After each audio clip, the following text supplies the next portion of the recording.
taliska ciidanka booliiska Soomaaliyeed wuxuu u cadeynayaa bulshada Soomaaliyeed galabta abaaro 12 galabnimo in ciidanka booliiska Soomaaliyeed oo gudanayo waajibkiisa shaqo oo taagan bar control ay soo weerareen koox maleeshiyada oo u abaabulin qaab liddi ku ah nabadgelyada ummadda Soomaaliyeed.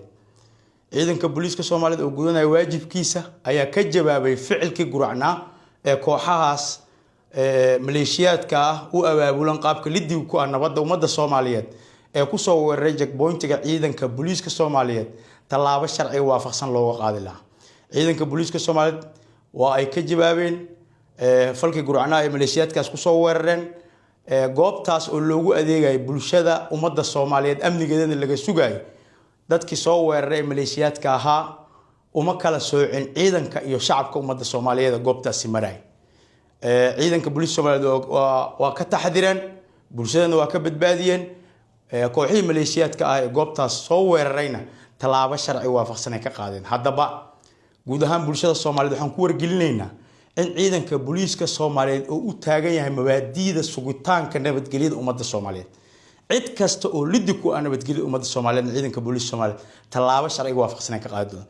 ciidanka booliiska Soomaaliyeed ummadda Soomaaliyeed wakiil uguma aha ilaalinta cudurrada faafa ee waxay wakiil ugu yihiin ay u jiraan oo ay daljir ugu yihiin ilaalinta nabadgelyada ummadda Soomaaliyeed. ruux kasta ama koox kasta magacay doonta lahaato ee dhibaataynaysa nabadgelyada ummadda Soomaaliyeed ciidanka booliiska Soomaaliyeed talaabo sharci waafaqsan ay ka qaadayaan. maanta galabta wixii dhacay waa ka xunnahay wax la filayay oo laga filan karay muwaadin Soomaaliyeed inuu sameeyo ma ahayn. hub culus noocyadiisa kala duwan ayagoo watay maleeshiyadka waxay weerareen checkpointiga ciidankii ay joogeen degmada Holwadaag ku yaal. checkpointigaas ciidanka kaliya kuma sugnay guriyo iyo xaafado shacabka Soomaaliyeed ayaa ku yaal.